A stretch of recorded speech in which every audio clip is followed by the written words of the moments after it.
drives to join the power. Why not? I got a spare hour. So I just opened up the tab, took a look at what they offered me. This maths class reference everything. Or could it really be that bad? I got math, tab, all the ranks and nerds and thirds, and what the hell's that? Looks like a cookie form, a terms and conditions porn. What have I signed myself up for?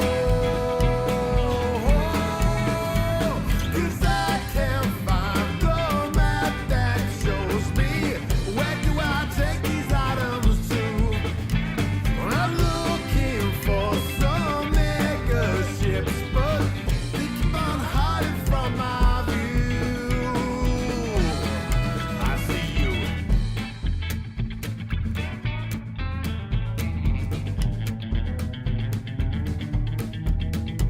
I got points, practice, my ranking rises. The week starts with a load of surprises.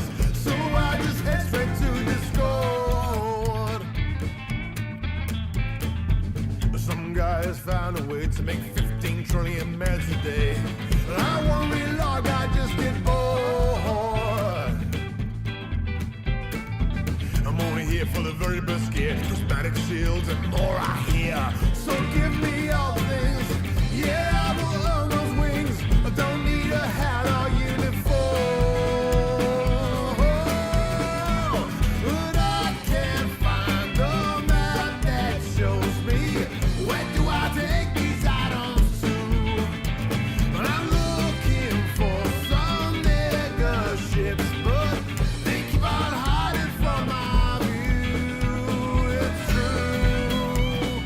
Power play, don't take my eyes away. Give me something to say when I log in. Power play, just keep me safe today, so I can grind my way in solo through the list before someone tries to really kick me out.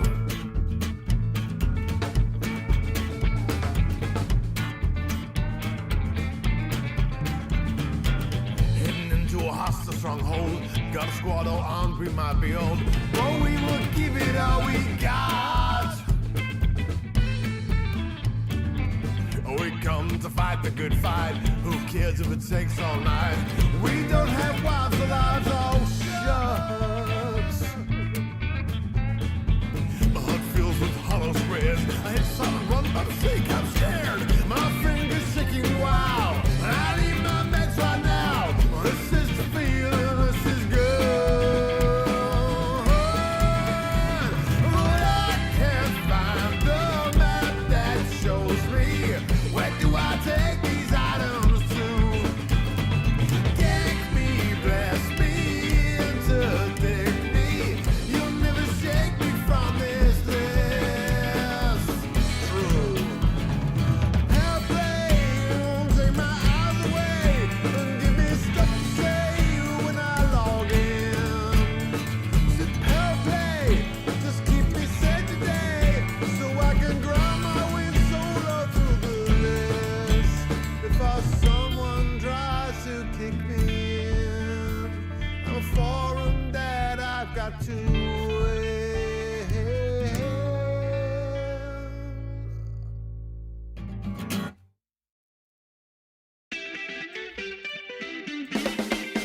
Oh, what a mess they've left behind, causing clouds and budding towns. Coriolis is an outpost, scorched and burning with green flame. The Saffron is to blame, with his ideas so harebrained. So those star guards into danger, daffodils right at our door without a care. But our ex-pilot showed them it's the end of the war. No more corrosive coast war, causing cabbages or pesky panties. Trying to wreck your day, yes, it's the end of the war. My violence can take no more.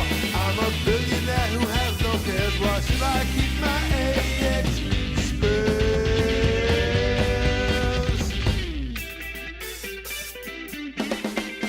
Oh, what a lovely sight to see, the lost types and smithereens. Earth lies stained below, what a shit show. At least there's more Earth-likes we know. Humanity is saved, the ex-pilot so brave. Drove so deep for oh so long, drove them then we really kick their asses. It's the end of the war. No more corrosive coleslaw. Constant cabbages or pesky pansies trying to wreck your day. Yes, it's the end of the war. Terror tulips close the door. Spiteful spinach, murder flowers. All that fun goes on for hours. Hollow squares are all around me. Hydras roar against our fury. Guardian weapons firing madly. So could not be taken lightly. 10,000 strong we fight on. Oh, it's the end of the war. Laser lilies are no more. Toxic crippets, sour salads, really trying to wreck your day. Yes, it's the end of the war. Terror turnips, weeds of woe. Peril pines, it's time to go. Danger, daisy, please just know. Yes, it's the end of the war. No more lucky lettuce, no marauding marigolds. A savage silence, fury flowers, a vacuum vegetables. Get and you wobbly weeds on your bike, son, off it off, you bloody go. Alright, son, off you blooming go.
The Mischief Mile, the Art of Pandemonium, the Kessel Run, a bootlegger challenge, Total Recall, a turbo out buggy ball, the Ice Cool Truckers, Real Men Racing, later Hosen. They don't hold back, they just keep going. Win it or bin it or stick it on the beer mat. Don't be shy, don't be such a that you're holding back when the clock is ticking. The race is on and adrenaline's winning. 1% all is the only way to a bucketball race. Ain't no time for worrying. Flat out fast, better dead than slow. It's a bucketball race, so give it some boy. Time to go.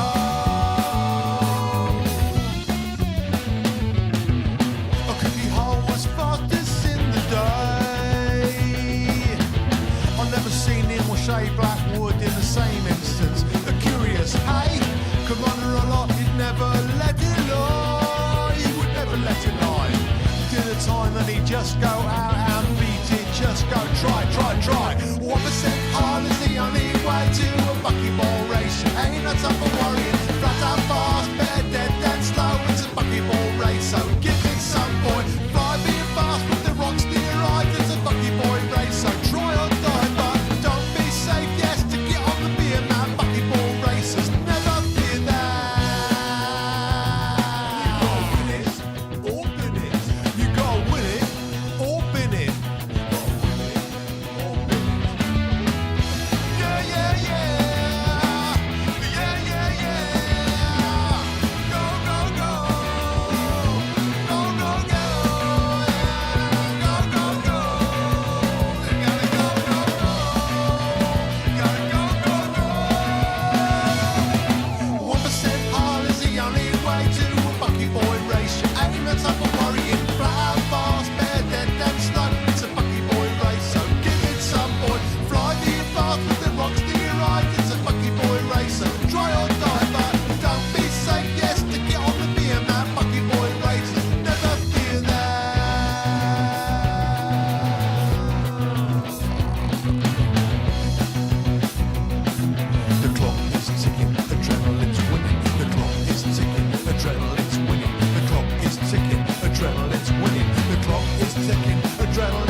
Hello and welcome to Lave Radio. Greetings and welcome to Lave Radio, Greetings, Commanders. Greetings, Commanders. the show that talks about the universe of Elite And the development of the computer game Elite 4, known as Elite Dangerous. and the fantastic community that surrounds it. Broadcast from the Orange Sidewinder and hosted by a vending machine technician. A place of nonsense and innuendo for forum dads. A self-contained podcast 2 hours long. Transmitting to every corner of the galaxy. It's even louder than me. The hottest show this side of Dizzo. The name of the place, Lave Radio. Lave Radio. Lave Radio. Lave Radio. Radio.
Greetings, Commanders, and welcome to episode 581 of Lave Radio, the show that talks about the universe of Elite Dangerous and the fantastic community that surrounds it. I'm your host, Commander Phoenix Sophia, Chief Archivist of Lave Station, otherwise known as Colin Ford, and joining me in the Orange Sidewinder bar for this episode, we have a full crew of our SRV Banksy, Commander Alec Turner. Enthusiastic greeting! I've been watching Dude in Free Guy. It's very funny. Ah. We have our head of health and safety, Ben Mosswoodward, otherwise known as Commander Edelweiss. catchphrase. Catchphrase! And we also have our staff liaison officer, that would be Commander Psychit, otherwise known as Claire. The gas leak is rife in the Orange Sidewinder today, by the sounds of it. Okay. Oh dear. And that'll bring tears to your eyes. Right, anyway, if you wish, you can join us live. We're hanging out in game in open. We've got Ben doing Ben stuff. I think we also have the Chris Mark IV at Lave Station, but we don't. But that's not been confirmed yet. But if you can't get to us in game, you can also join the Twitch chat channel, which you can access through laveradio.com/live. Click on the live chat, or go straight to twitch.tv/laveradio, or look us up on YouTube because we're there as well. So let's have a quick chat round the team, see how they've been. Welcome back, Alec. Hello. It was a good show last week. Nice and short. Thanks. And I particularly enjoyed Claire swearing repeatedly at... I can't remember what was making you so cross now, but it was really What funny. was I so angry about? Oh, It's- we don't know. We lose Oh, track of time. It might. I think it was probably the people who said, "Oh, I called it." I think it might have been those people. I think it might have been them. It was either that or they got you into such a bad mood that you just went straight for it all night. I can't really Probably. remember. It all merges No, I into know one. what it was. There's so much It- rage. It was any suggestion of mechs in Elite Dangerous. Oh yeah. Gundams. Not a Gundam. Sorry, legally distinct Gundams. Legally distinct Gundams, please. Would that be a planet's legally distinct Gundam? No, who knows? Planet Gundam. Absolutely certain that they've definitely not trademarked that. That'll be a reach for them even. Oh man, I hate to think about that one. Right. Yeah. So what? Welcome back from your holiday. Yeah, thanks. Yeah, we had it was our new car's first proper road trip, so we took it down to Devon and spent a week in Devon. Not quite as exotic as Colin's holiday, but it was nice. Took a ferry from Torbay to Brixham one day and did classic seaside things round there, and went to Paynton Zoo, which is which was a fun experience. What's the quote from Jurassic World? It'll be nice when it's got some animals. Um, Oh. they're doing a lot of work on it at the moment, and I'm not convinced that there's any animals there. I think they've You smoked used them all out. you used to get a ticket for Paint and Zoo and Living Coast. It was like a dual ticket for both Right. of them. Okay. And Living Coast was amazing. That's like we used to be on the like the talk on Torquay, like like almost around the bay. And Living Coast was incredible. You could like walk among the penguins and all that good stuff. And then if you did Paint and Zoo after you'd done Living Coast, I always found it really disappointing because there was never any animals there, like you said.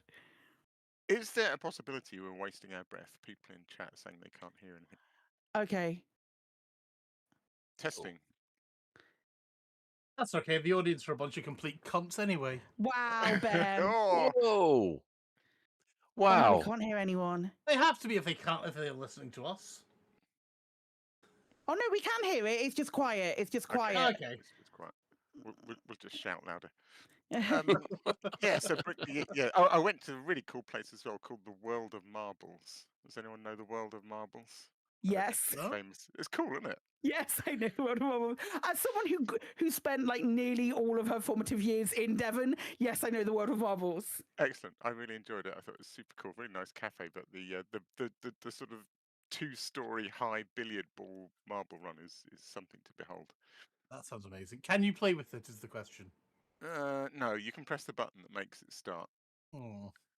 and then you can just sit back and watch. So yeah, that was cool. Did loads of that was nice. In game, what have I been up to in game? My Devil's Tower construction yard that got finished is now scheduled for demolition, so that will be demolished on Thursday, so I can put another construction yard back. Obviously, all the sort of time trial races are back from DW3, and it's really funny to see all the time trials that we already had in the bubble all sort of lighting up as they all start spreading out and trying them out. Greaves in particular has made it his mission to do them all, and is overtaken me in the enthusiasm stakes now and has completed 139 time trial races, which is going some. Oh my gosh, that's amazing. That's a lot of races. Yeah, it's quite the achievement. Yeah, there are hundreds of them, and and I'm currently looking to build some new ones. We came up with some good ideas on Distant Worlds 3, some quite innovative new race ideas. So the nice thing about being back in the bubble is that we don't have to rush and do it in time for the weekend. So I'm looking for really cool perma-day locations and things like that now. That's the worst thing about building a race. You build the race and it's beautiful, and then on race day everyone goes there and it's pitch black, and they go, "Oh, I don't see what's special about it." But yeah, good holiday. Good to be back. Enjoying Elite. Excellent. Right. Well, then we'll ask the very rude Ben how he's been doing. Yeah, I've been all right. I guess the highlight of my excitement was going swimming with the kids, which was fine. But then after that, I had to take my daughter around Primark and Meadowhall on a Saturday. And they are 3 things that I hate. And it was I think my daughter had the right of it, that she was like, Primark was just overstimulating. And it was just like too much, too many people, too much clothes thrown in random locations. But we had to get clothes because she needed them for going on a school camp, and of course it had all been left to the last minute. So I rewarded myself with a very nice pint of elderflower cider after that, and it was well deserved. Apart from that, my life's been I've been playing Spider-Man 2. I've been doing the CG a little bit in Elite, and yeah, that's really been about it. Okay, fair enough. Claire. Hi. What have I been up to? Oh my gosh, it's been the weekend of game reveals and game stuff. So I've been really busy, as you can well imagine. What have we had that's been really cool? We had some more Star Wars Zero Company stuff. We had some more Star Wars Galactic Racer. Those are two games that I'm excited about. We had more. We had on Saturday. We had a 19-minute Exodus gameplay reveal. Oh, I can talk about the things that was on Friday because the things have come out now. Friday was a really busy day. I've barely played Elite. I'm planning on doffing my cape and doing some CG action on Thursday, but it has been a really busy week. I finished 007 First Light, which is absolutely a contender for Game of the Year for me. It is an excellent game. I highly recommend. It's gone into my top 10 instantly. It's such a good game. On Friday was a ridiculous day, and because Friday morning I went to a virtual preview for the Jurassic World Evolution 3 news, which has come out today. And that was Friday morning. And then I did a stream on Friday, and then Friday, like I can't even remember what I streamed. It was First Light. I was going right to the end of First Light, and I had a cut-off time because I also had a preview that I was going to for the Exodus thing that came out on Saturday, the 19 minutes of Exodus gameplay, and I had this cut-off time, and I had to finish, so I only had like 2 hours of less than 2 hours of 007 to finish today, but that's fine. But I finished at 5 o'clock, and then I was supposed to be there for in this meeting for 5:30, and this was a meeting in Discord, so I joined this Discord for it, and I was so excited and so like pumped to see it before, and there were ex-BioWare devs in the chat doing this presentation thing, and I could see all of them absolutely fine. Could I see the presentation? Could I fuck? And I was like, it was so stressful.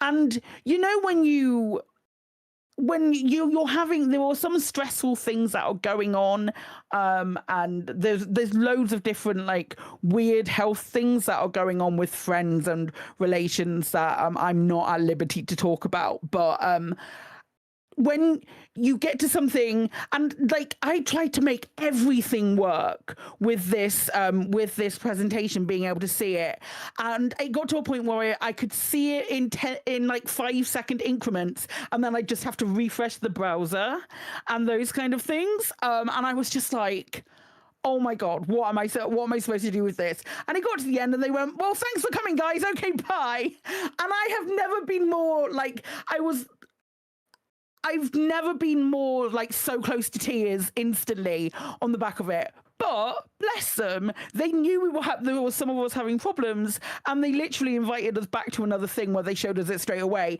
which was so nice for them to take their time out to do that. So I got to see the Exodus preview the day before, and then Friday night was the Summer Games Fest, which was okay. It was pretty mid.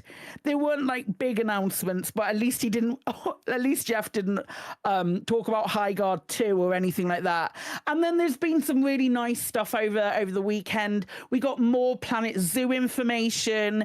There's some other like really nice cozy games and stuff that are coming out as well. The Future Games show, I think, was probably my favorite out of everything, but to people who really like Nintendo games, apparently Nintendo was absolutely sick today, so I need to catch up on that. But yeah, it's an interesting. Well, Wolf Among Us 2 seals the deal for me at any point. I'm so excited about that. But there wasn't a huge amount, but there was enough to like make me vaguely interested in stuff. But yeah, aside from that, just like busy doing things, always making time for Clock Tower, obviously, but everything else is it's just tricky. But yeah, we've been just sort of like chilling and actively taking breaks away from my computer as well. Has been like a really fun thing to do. But yeah, it's been lots of cool space games coming out, which is very exciting. And No Man's Sky is doing a ridiculous expedition, which you have to log. I say you have to, but you have to. It's sort of like as things unlock like incrementally. So there you go. Yeah. Right. But yeah, that's it. What about you, Colin? What have you been up to, mate? Well, game. It's still recovering from actually the trip over the Dominican Republic. Honestly, I still have mozzie bites, which are still healing at the moment, which are extremely painful. So yeah, that's fun. Lots of games. Obviously, finished the latest run of the Mass Effect trilogy. Had a bit of a cry at the end of that. The little feeling of loss of what do I do now after that? Well, I basically put on my cape and decided to go full on elite, because there's two things I need to do. One, I need to get a Caspian to a port where I can then get a Nomad when the Nomad becomes available. That might be a bit pushing it, because as usual, I follow my usual rules where I've limited the Caspian's jump range to 24 light years, and anytime I discover a planet that's got 2 or more biologicals on it, I have to go down and scan everything on there. Make it 3. Only this time, I've just come across 2 planets with 7 on each of them, so that's going to delay me a little while. Oh, blimey. Yeah. It's biologicals on both, I'm guessing, as well. Yes, 7 biologicals on both. Yeah, so that's 14 biologicals plus another planet there in the system that's got another 3 biologicals on it. So I'm going to be on this system for a little while. And then I'm sort of like 2,000 light years away, so it's about 60 jumps or so. So I should be able to make it by the end of the month. But then again, I am also doing my main commander, who's put on his cape, and he bloody hell am I. It's the first time I've ever used a fleet carrier to do a CG. So I loaded up the fleet carrier with as much stuff as possible, flew the fleet carrier within one system of the CG place, and I am constantly unloading the fleet carrier even before the show was started. I haven't finished emptying the fleet carrier yet, but I'm already almost in the top 25%. So yeah, that's been a pretty good, lucrative experience. But yeah, so that's been me. And yeah, like yourself, I've been watching closely the game announcements, and of course the Final Fantasy VII Part 3 has been shown, and I just looked at it and went, oh, it's gorgeous, but it'll be 2027 probably for the early 2027 for the PS5 release. And if I know Sony, I don't know whether they're doing the PC at the same time this time. They've hinted that they're going to do that in the future, but I don't know whether they'll do it with this. So I might have to wait to 2028 before I get to finish Final Fantasy VII remake completely. Which it's got a different voice actor playing Sephiroth this time. Have you seen that? Oh, I've seen that. Critical Role are certainly getting their little claws into it, aren't they? Yes, because I didn't realise that it was actually the Superman actor playing it for the first 2, from Superman and Lois. But he wasn't able to do it in the third one, so Travis has stepped in. Yeah. I did note I could actually hear the difference, but they're that close, it probably won't matter to me. So yes, so that is the crew. Plenty of elite, plenty of gaming, and right. So what has happened with Frontier this week? Well, as far as elite's concerned, nothing, absolutely nothing. However, there have been other things. We've got Jurassic World Evolution 3 has got a Rebirth expansion, and the new Planet franchise. The new Planet franchise game has been announced. Do you have details, Psychic? I've got lots of details. The Rebirth expansion it's got a new campaign, it's got 3 new maps, it's got 4 new dinosaurs, and it has got new game mechanics which look really, really super exciting. It does, however, have the worst dinosaur to have ever graced the screen of Jurassic World Evolution, of like the Jurassic World franchise, the Distortus Rex, which has got the massive hench arms and the little tiny T-Rex arms. That's now been added to the game, and will be added to the game. And the Mutodon, the Titanosaurus, and the Aquilops have been added. It's a lot of things that people have asked for. Huge DLC by the looks of things. 20 quid. Can I ask a question to show my naivety about? Are these real dinosaurs? No, so there are some dinosaurs that are hybrids. Are there things from the movie franchise that are Yeah, sort of things made from up? the that they made up Interesting. because Okay, I didn't know they'd kind of made that choice.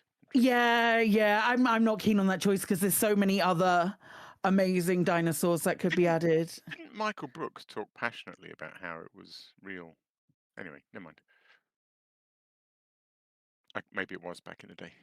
I mean, it was back in the day, but you got to remember that this is how old or how long we've been with Jurassic World. Is that and of course it's a movie franchise first and foremost, rather than the movie franchise evolved to put in artificial dinosaurs first. So well, they were all artificial. They were Yeah. dinosaurs, if you want to believe Alan Grant. So the first movie had the T-Rex as the big bad, really, and the Velociraptors, and then they decided to start one-upping themselves and making those hybrid dinosaurs, so like the Indoraptor and other dinosaurs, which my brain went, name one of the hybrid dinosaurs, and I genuinely couldn't over the Distortus Rex. Indomitus Rex or something, isn't that one of them? I think so. There's an Indoraptor and another one beginning with I, something like that. But I don't really fuck with those when I play. I prefer playing with the family units, which are the dinosaurs that are just trying to survive and those kind of things. But that's a lot of the Rebirth, the movie, if you've seen the movie, it's not worth it. If you want to put something on your second screen, because it's all right, because they will narrate everything that is going on to you, so you don't have to worry about watching it. Put on Rebirth and then do something else, and you like glance over occasionally. You might see one of the dinosaurs, but they're doing they're doing that with Rebirth. As far as with the Rebirth expansion for 20 quid, which is really great. As far as the Planet franchise game that's announced, that's literally all we know, and they've just announced it today, with the exception of the trademarks that they made today, which are a bunch, but include Planet Farm, Planet Resort, Planet Festival, Planet Vacation, Planet Dinosaur, Planet Prehistoric, Planet Fantasy, Planet Mythical Creatures, and Planet Dragon, which I'm totally down for. You can have a Planet Dragon whenever you want. But that's the other. No, what happens if a Planet Dragon is linked in with How to Train Your Dragon? That'd be awesome. There's a whole load of other trademarks as well. Like there's Planet Train and Planet. I don't know. There's all sorts of. They're edging their bets. I'm assuming that it's hidden within there. Yes, yes, hidden within. I think is the. I want a whole planetary simulator called Planet Planet. Yeah. Also, I mean, I don't know how long. I imagine it takes a few weeks, months, or even years to develop a game like this. So I highly doubt that they would have filed the trademark for the actual game yesterday. It seems somewhat unlikely. So yeah, that's plenty of new stuff coming round from Frontier, all to be working on the planet theme. Which, to tell you the truth, they've made a name for Planet Zoo and and Planet Coaster. So yeah, why not? And then sticks those planets into Elite Dangerous because they'll be in somewhere. How about do a historical one and call it Planet Plantagenet? Plantagenet. I'm pretty sure Anno have that covered. Yeah, isn't that kind of Game of Thrones like? Yeah. All right. Okay. So I guess that'll take us straight quite nicely to the community news. And now, to the community coroner.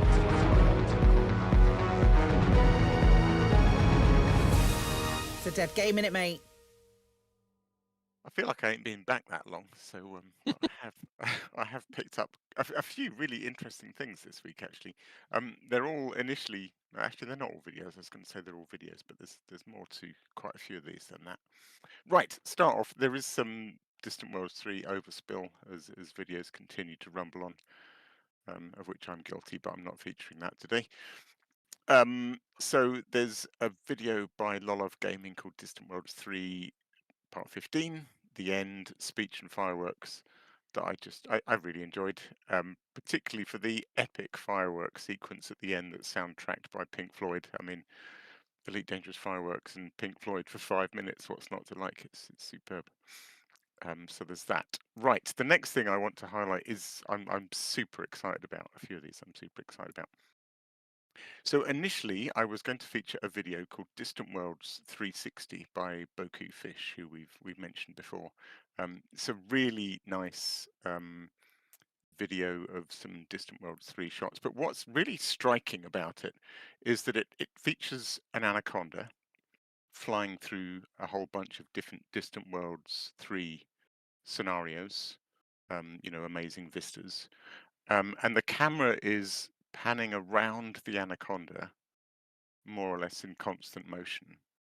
But it's cutting from one scene to another, but the anaconda doesn't budge a millimeter. So the anaconda is this fixed thing in the center of the frame with the camera panning around it, but the scene that it's flying through keeps changing.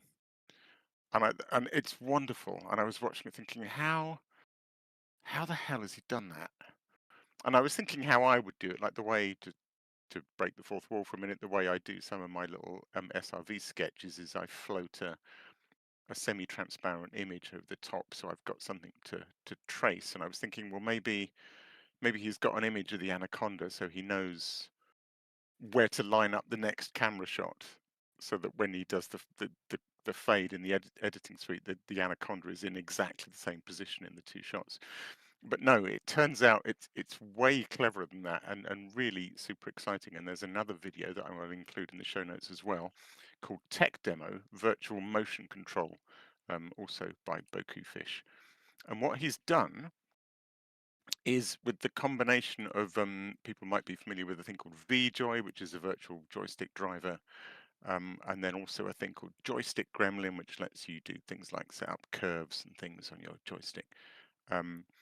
He's written a what's it written in? Is it? I've forgotten what it's written in. Python, I think. He's written basically a Python script that allows him to automate camera movement. So he can predefine a camera movement in the Elite Dangerous camera suite, and then replay it as many times as he wants. So zoom out 30%, pan around 360 degrees, zoom in, pan right.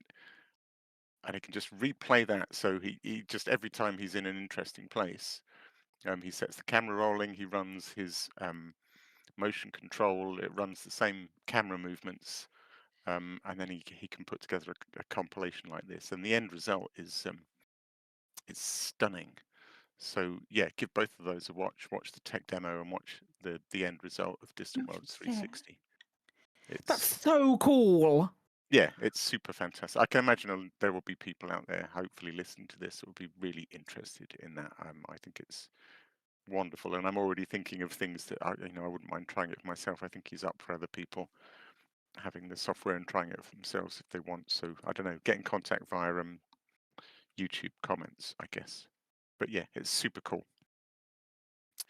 Next thing that's also super cool is long time ago, may even been years now, we featured a thing that one of the guys, at least one of the guys over at Elite Dangerous, the French guys, were doing, which was to play around with building ship interiors using basically as an experiment to, how hard is it to build 3D interiors?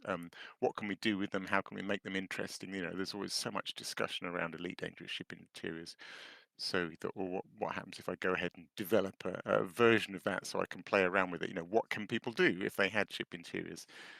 Would it be interesting? What would it feel like? And that project has been running now for a good couple of years, and I confess I haven't followed it very closely. And so they've released a video called Project Icarus Ship Interiors June 2026 update. And it's really come on. It's really impressive. So it sort of runs alongside the game. So you're playing your game, you're playing Elite, and then you can hop into the ship interiors simulation. So suddenly you're in a simulated version of the same cockpit interior. The textures and resolution stuff is obviously a lot lower. A lot of it's wireframe, but it looks pretty cool now. And you can do things like open the side panels so you can interact with stuff, and you can interact with the galaxies. He's got his own galaxy map and his own system map, and you can plot actual routes from within his stuff in the game that's running alongside it. So you can kind of play aspects of the game from within his own cockpit model, but then you can get out of your seat and you can go wandering around the ship. And there's all sorts of stairs and corridors and sliding doors, and it's a bit of a tech demo as well. And he talks a lot about how doors allow him to only render a small part of the ship interior, and then the door provides a sort of neat transition. But yeah, it's really come on.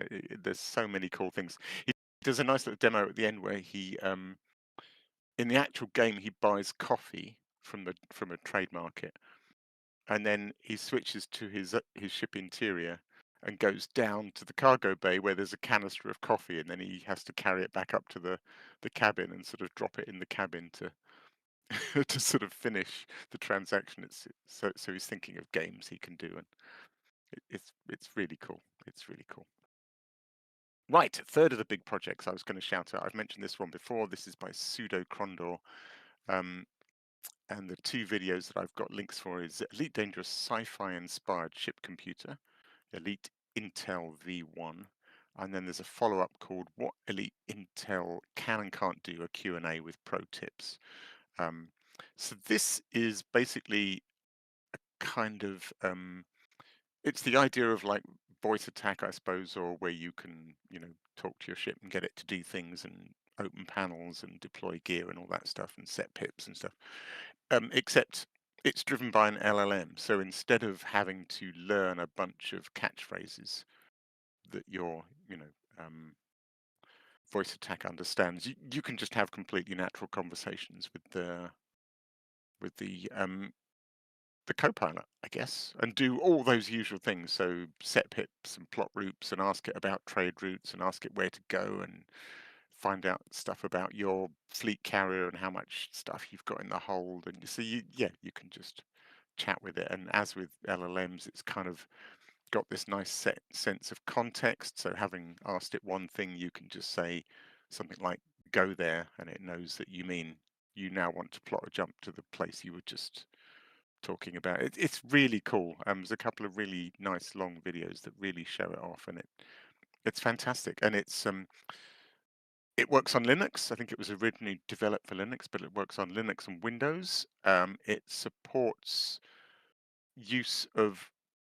You can have a local LLM if your PC has the grunt. I gather VRAM is very important, so you need a graphics card with lots of VRAM. So he pointed out at one point that the 30 series actually does better than the 50 series because it's got more VRAM or something. But or you but if your system's powerful enough, you can use a local LLM, or there are a whole bunch of free LLMs that he recommends, or if you have already have a paid subscription. So it's very flexible on which LLM it uses. Yeah, super cool. Really impressive stuff going on out there in the community. Right, onwards. Captain Picard, mission Farsight. As Yep.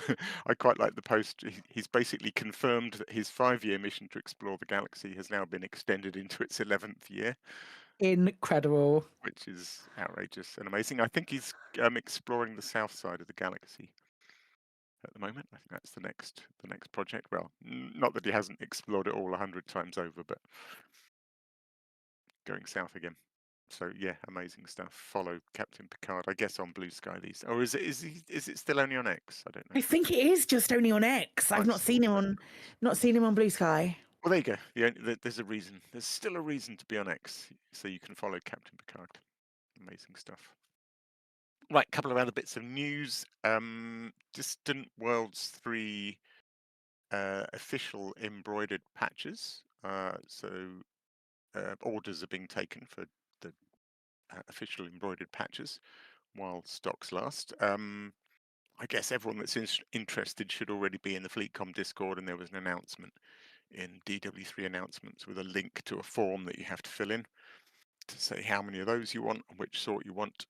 And there's also some leather patches, which I think looked pretty cool. So I've sort of pre-applied for one of those.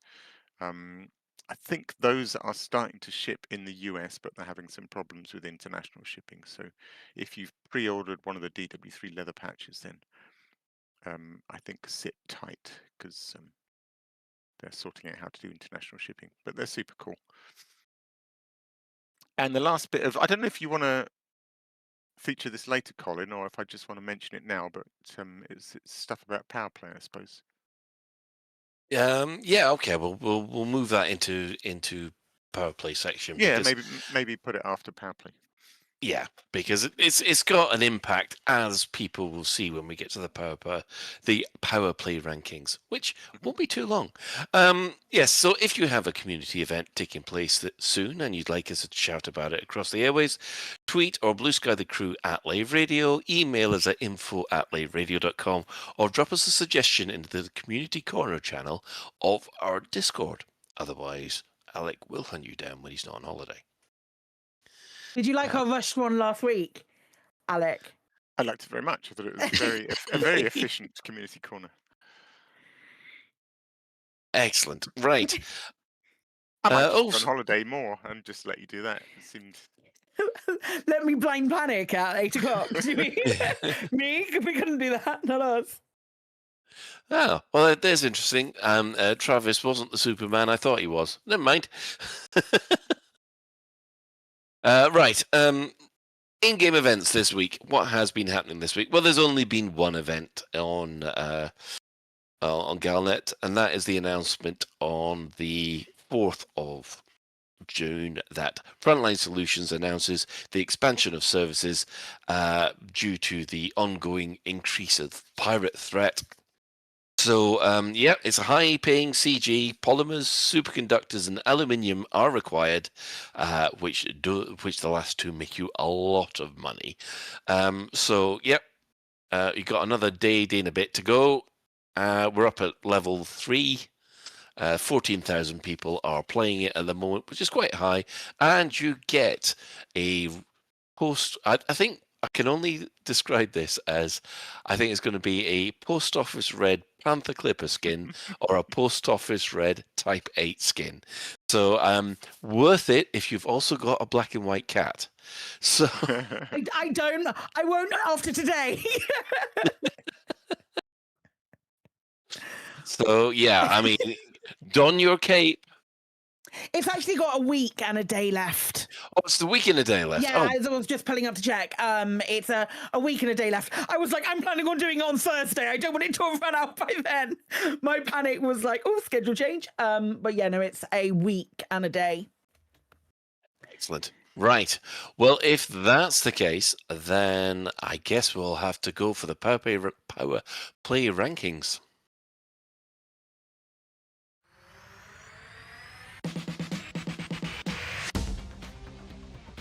In 12th, CATCHPHRASE actually gains 3 systems this week, bringing his total up to 659. In 11th, Torval gains an extra system to bring her total up to 755. In 10th, Delane gains 2 systems, bringing his total up to 836. And in 9th, Winters gains 3 systems, bringing her total up to 1,093. We have our first change of the evening. Archer falls down to 8th place, losing 9 systems, so his total has fallen to 1,296. While in 7th, Antal gains a place and 12 new systems, bringing his total up to 1,306. In another change, Grom has fallen to 6th place. He only gains 7 systems, bringing his total up to 1,450. However, Kane gains 16 systems to propel her into 5th place with a massive total of 1,459. Lee Yong-Ru did quite well as well. 4th place, he's got 6 new systems, bringing his total up to 1,806. However, Emperor Orisa did horrendous this week. Lost 8 systems. Her total's now down to 1,885. Mahan stays in 2nd. 8 new systems for him, bringing his total up to 2,054. And Aisling Duval, as usual, plus 11 systems. Her total is up to 2,564. And that is your Power Play rankings this week. Colin, you've Yes. been away every single time we've had a shift, and you're finally here for 2 Yes. at the same time. I'm so happy for you. 2 shifts in 1 week. I think That's wild. that's ever happened before. We've never It had that. hasn't. No, it's No, exciting. we're lucky to get 1 shift in a week, and now Yeah. we've got a double shifter. Double shifter. Double shifter. Oh Cool, my blimey, gosh. double shifter, mate. Yeah. Right. Well, then this is a weird one. The big story of this cycle has been the acquisition of the Battle of Alpha Centauri. It's been freshly undermined to 0 by Aisling Duval and is now up for grabs. Archer and Aisling both threw themselves at this with a will, with points rapidly climbing to several million on both sides. Acquisition contests like this are a zero-sum game, and one contestant is destined to end up with nothing for all their efforts. And when the dust has settled this time, it turned out to be Archer that had nothing. So yeah, that was one of the things that contributed to the Archer losing.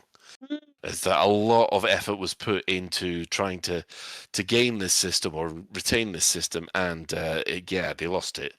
They were trying to lose it, or not really caring, or what? Well, no, they didn't want Aisling Duval that close to Earth, did they? So yeah, that's been quite interesting. Yeah, there's been a bit of grumbling about this especially from the Archer camp. Personally, this is they seem to think that there's a bug that they were able to exploit, which allowed them to get hold of that system. But as far as I'm concerned, I'm all for this because this was undermining, as it should be across the whole board, not just because of an exception for a bug. And you know, I was talking to Chicken Cow God or chatting with them, and my point was that there should be more ebb and flow. I like the fact we've had 2 movements this week. Yeah. I think there should be a lot more. I do disagree with the fact that there's a whole load of how shall I put it? And there is the Enclave peace agreement thing where, you know, oh no, we won't target any other power that's aligned with they've all agreed with, because that it seems to go against the spirit of power play. These guys are all supposed to be backstabbing each other, regardless of whether or not they're all empire or federation or some stuff. But I guess, you know, big player groups when they get organized. But it was nice to see movement. Alec, Right. did you have a question? I just Oh. wanted to point out before we get sued. Not that we, but the thing I put in the show notes that Colin sort of read out a little bit was taken from the Elite Yeah. Antal Reddit. It's a good. I don't know if that's. I don't follow Power Play in detail on a weekly basis, but certainly I'm sure others are really good too. But other Reddits are available. But the Elite Antal Reddit, and it's sort of Power Play cycle reports are really good. They're really detailed, and they go into. They've obviously got their own little bias about it because, of course, they're the Antal Reddit, but it's a good summary of what's going on. Do we think the focus, and this is complete conjecture, and I'm just putting out there, do we think that the Archers' focus on taking Alpha Centauri is one of the root causes for them losing so many systems this week as well? Yeah. Yeah, definitely. Yes, I mean, because... I did slightly cut and paste, so that was a little pricey. The paragraph I took it from was a lot longer, but basically by throwing themselves into that particular Alpha Centauri battle, they were necessarily taking their eye off a whole load of other balls. Yeah. So, from the point of view of the Antal Reddit, for example, it was good for them because Archer and Ashling battling each other over Alpha Centauri meant that neither of them were battling Antal in other ways. Yeah. And that's how it's supposed to work. Yeah. You're supposed to have that. Oh, they're battling each other over there. Well, we'll slip in it, over yeah, here and Yeah, take every out. time you take your time, every time you take your eye off a ball, you should lose it to somebody else. Yep. Yeah, and that's certainly what happened with the Emperor this week, which I've got to go back and find out what's happening. I tell you what it is, Colin. It's because you've been so focused on doing this CG and you've not been doing anything for Orisa. And it's you are the sole reason why that's gone down. Oh, there are so many people in Discord who are now going to start gunning for me because you said that. I like making it your fault every time something goes wrong with Orisa. The only reason it's all going so well for Kane is that I'm not touching it, because as soon as I touch something, it goes badly. Oh, that's as bad as me saying I'm not watching any of the Scotland matches because they'll lose when I watch. No. Well, I'm not watching any of the Scotland matches because they're all at 2 in the bloody morning. Yeah, but yes, there's that. There is that. Right, okay. I guess it's that time of the week again. Store alert! In the bi-weekly newsletter, here come paint jobs for your arts. In the bi-weekly newsletter, here come paint jobs for your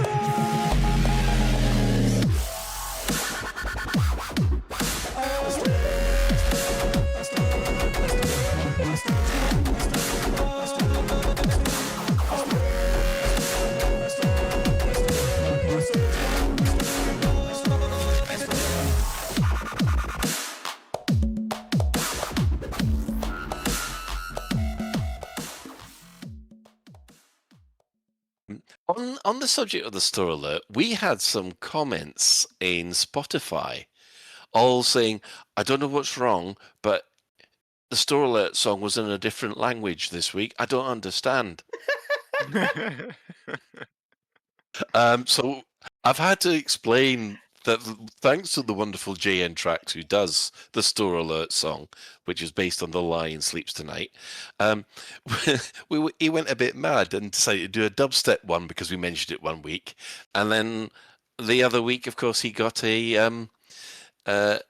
wife to sing in Italian in an operatic form for the store alert song, which is why it is in a different language.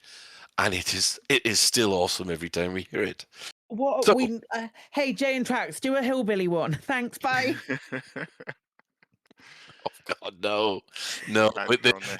not talking Right, to me. go full deliverance. They're not talking to me after what I did with Commander Chig.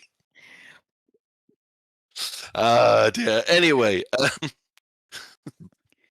right, 50% off all the T8 and T9 and Panther Clipper skins. the TA actually have got some discounts on the actual ships themselves. So yes, there's obviously with the cargo hauling CG happening at the moment. Yes, that is a kind of thing that they're doing. So yes, there we go. Go enjoy your cheap Panther Clipper skins. If there is a cheap green one in preparation for the Nomad being yellow, then I will be getting one. So Mark II container green. Panther Clipper Mark II container green. That is one. It's not quite the right color and it doesn't have a yellow stripe, but you can live. yeah, we can live with that. Yeah. With that. Yeah. Freighter green as well, but that's still got some like white patches on it. I think container green is the way to go forward. Yes. So enjoy your skins if you buy them. Right. I guess we'll take a ad break and then come back with some operations discussion.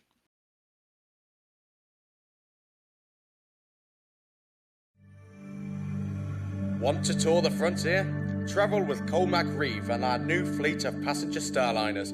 We've opened up the universe for a range of budgets. Option 1, luxury. My husband and I like to travel in comfort. The new luxury cabins were like a home away from home. After all, one's home is a castle. Option 2, first class. We'd saved up a bit for a really special trip. The first class cabins were like nothing we've travelled in before. Really luxurious. Option 3, travel cabin. We won a trip with Cormac Reeves' monthly lotto. A travel cabin for two on a starliner around the solar system.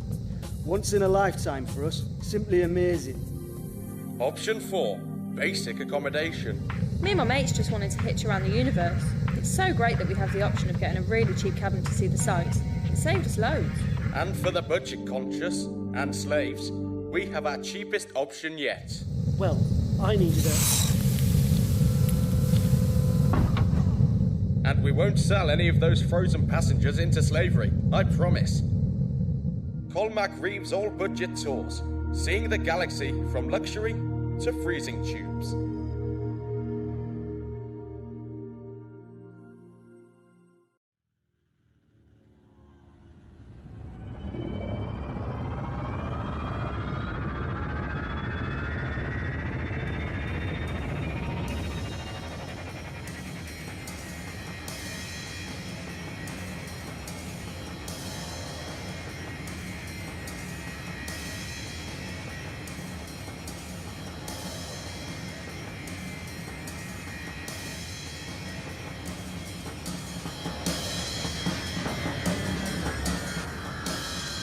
Choose life, choose a ship, choose a career, choose a cargo, choose a fucking big ship, choose palladium, gold and electrical tin openers.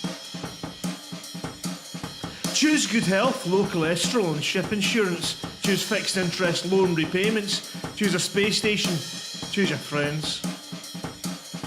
Choose leisure wear and matching luggage, choose a paint job and hire purchase in a range of fucking colours. Choose decals, exploration, and wondering where the f*** you are on a Sunday morning. Choose sitting in that chair, running mind-numbing, spirit-crushing trade routes, stuffing f***ing junk food in your mouth. And choose rotting away at the end of it all, pissing your last in the void with no one out there to hear you, bury or do anything as you drift away in cold space. Until some comes along to steal your ship, your cargo, and your clothes, leaving your bones floating out in space.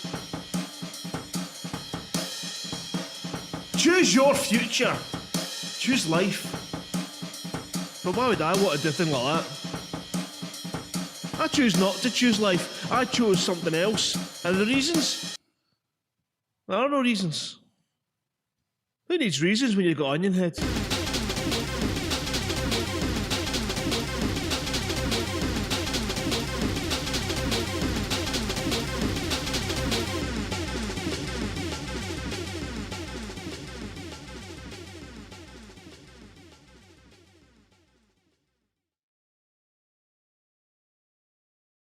Before I also went off and died. Tasty, tasty cannibalism. I'll be the least likely to die. He died first. Yeah, I've never before discovered plants. We here at the Lavian Centre of Dubious Science have had enough of those idiotic numbskulls polluting your airwaves with nonsensical utterations, mindless articulations, and downright vacuousness. Our premier linguistic experts, psychologists and scientists have collaborated for years to find the perfect antidote for such silliness, and are proud to present Professor Pebcap's Miracle Elixir. Our closely guarded recipe is designed to target the sensibility triggers nestled within the frontal lobe of the cerebrum and gently caress the cerebellum, meaning that clumsiness, terrible decision-making, lewd comments, and rare but fun rants are a thing of the past. Place one drop under the tongue when you wake up and one just before sleep, and settle into an elevated state of practicality that's more suited to the responsible commander. Professor Pebcap's Miracle Elixir. We've not tested it yet, but we're sure it'll do the job just fine.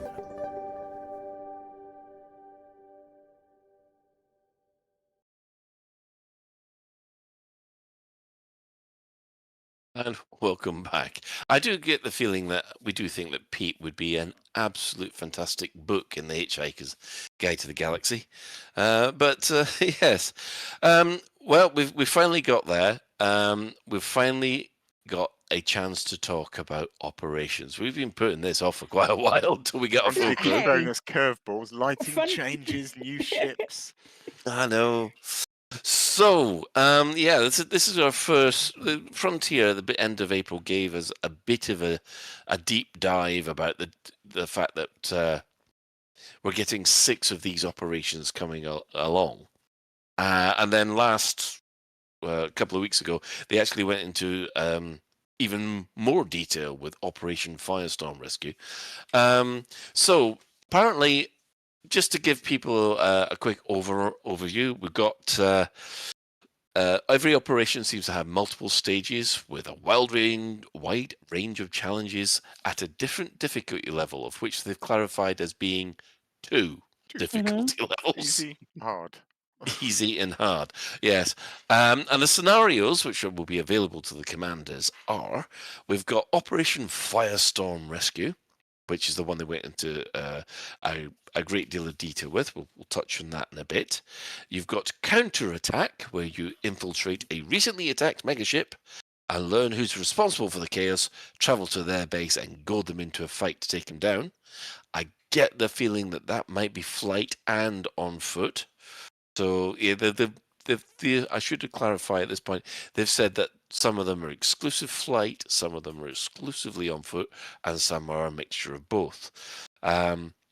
So they've got Megaship Massacre Reclaim, fight your way to an offline megaship, kill the hostile looters, and battle enemy ships back to safety before time runs out. I suspect that's on foot and flying.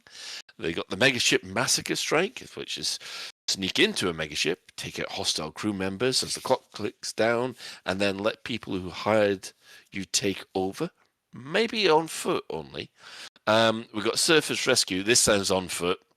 Rescue the inhabitants of a planet port before attacking forces return with reinforcements and decimate them. And then finally, Pirate Hunt. You've been hired to take out a pirate base. Travel to the area that's been being terrorized and destroy as much of their fleet as possible as you taunt them into a fight. That sounds flight only. Yeah, so just to give you an idea of how much more complex this is, when they went into further detail with Operation Firestorm Rescue, which was previously the Burning Base, it was a sign that they went through. You got you and your team. They choose a mission, and then you will first assemble your team and throw some gang signs, if you like. So it sounds like they've got they've got the emotes tab working on that one. Once your team is assembled, you all launch from the operation runner in the ships you selected and approach the burning station of Velt's Vision. Yes. Now, you have to find a way to open the doors because the doors have been jammed shut for some reason. So I guess either blast them or hack them. And then part of your team would be recommended to fly in and start rescuing civilians. Whether they haven't, I think they clarified that they were actually on the landing pads, but there are also maybe pods that you can scoop. But By the on one landing thing, pads, you mean just the normal land, access the menu, load up with passengers. yes, Off you go. but it's like the other missions where you do not get a break from the heat. The heat is constantly going up. So Yeah, does sound like that. when And that's you've probably landed, why we're seeing that in the live game with the recent rescue. Potentially, yeah. yeah. So yeah, that heat is important now because all the time heat is arising in that system. So while rescue operations are underway, the criminals have incinerators and have hacked the environmental controls. So other members of the team will have to either destroy or hack these to lower the temperature in the station before it fries all the civilians. Your team's going to be under constant fire by the criminals, so you're just going to if you hope that you're just going in with a vessel, passenger vessel, I don't think it's going to cut it. And then anytime you lose a ship, you will be respawned back at the operation runner to start again. Rescue all the hostages, you win, and lose when they're not all rescued and they fry into little crisps. So, first of all, as far as Operation Firestorm Rescue, does that appeal to you? Because it appeals to me, but yeah. Yeah. Yeah. What's wrong with you? No, I get it. I get that. I get why some people wouldn't. I get there are definitely some mitigating factors which would stop people from wanting to engage with something like that. I think the links, if you equip it correctly, because you have the links has got a lot of firepower to it as well. So it's almost like it's made for doing something along these lines. Thunk it. I know, right? It's almost like they designed it knowing that this was coming. I like the look of it. I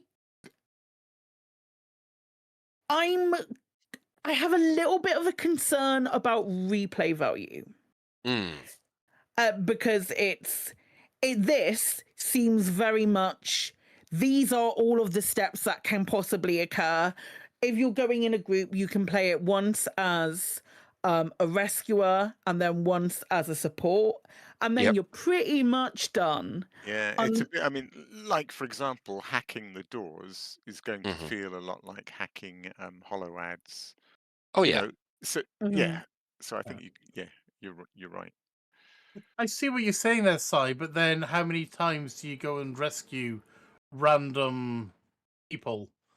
Oh, from a loads of normal times when burning it station? loads And of why, times why when it is has that an, any different to this? when it has an impact to the stuff that's going on in the game. But this gets you Merc coin. Okay, as soon as I know what else I can buy with Merc coin, maybe that will be a very different incentive for me.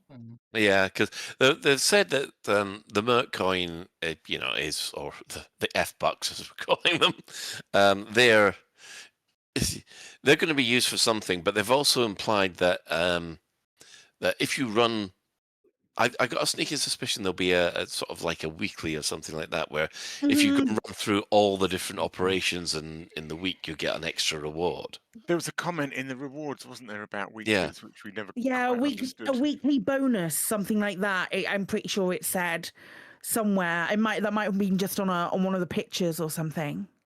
Yeah. I mean, yeah, this one does appeal to me, but it does feel.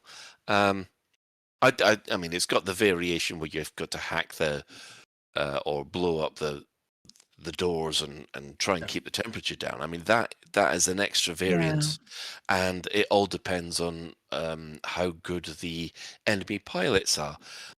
Because I think this is one of those that will certainly need a full team to get the best out of. Yeah, I saw. I mean, that was one of the first comments I saw. when they described this in more detail was it's kind of the first confirmation, I think, or real sort of clarity, I guess, on the fact that you probably can't solo it, because there was a very explicit comment about, while the team members are inside rescuing passengers, somebody needs to be outside taking out the environmental blockers. That it's like, okay, so it's not solo then, probably. I mean, well, it depends on the difficulty, though, isn't it? Difficult, but you just spam heat sinks. Who knows? Maybe it's still possible. Yeah, but also won't the humans on the station eventually start cooking too? Well, yeah, that's the point, because Is this against the clock, do you think? Yes, 100%. That's why the humans are cooking. Yeah. Well, right. it's against the temperature, isn't it? Because once the temperature reaches a certain level, that's it. What do you think? What do you think the game is going to do? Like a more gamey kind of like an arcade game, literally an arcade game that did this would come up at the end and go, it would suddenly come up on the screen, failed. Wah wah. Yes, I think What we do you get think some operations is going to do? like a rebuy screen. Probably fail and wah, to be honest. A fail with a rebuy the screen. station just Like goes that. into the sun. Okay. The station just goes into a sun. Just turns into a sun from all the Okay. heat. Fade to mission debrief screen. You failed. Yeah, I think fade to mission debrief is probably the easiest. Yeah. Okay. Yeah. I mean, unless, of course, Frontier, and they've been known to do this, is that they'll put in some horrible little voices in the background saying, "Oh, you let us burn! You're a horrible commander! You let us burn!" The sound of screams in the background. They've got some of the staff in the booth. It's one of those motivators to make sure you do it better. Do you know what I'd like to see? I wonder how hard it would be to do. How hard could it be? Is like we've never seen a Coriolis blow up before. Yeah. No. I'd love to see that. We have seen a Coriolis blow up before. We have in a cutscene. No, we have not seen it. It was on the ZX Spectrum version. Yeah, Colin, come on, man. That's cheating. Okay, yeah, I know this is supposed to be about Elite Dangerous, but yeah. Just showing off the archivists, though. Go on, Ben. More and more fires as things get worse. Yeah, if that would be a suitable visual indicator for Until your entire screen shit's getting hot. Consumed in flames. More explosions. More like the explosion count goes up, so you're knocked about a little bit more in the ship. I wonder. I'm desperate to give it a go solo to see, even if I can. Absolutely desperate to give it a go. Give it a go solo. But yeah, it's really this one really intrigues me as far as just how, like, again, with all of them, what the sort of like differences between all of them will be in going back and doing it over and over again. Yeah, I am looking forward to it, but yeah, this is the problem with what operations are, which are basically online. It's the equivalent of space dungeons, aren't there?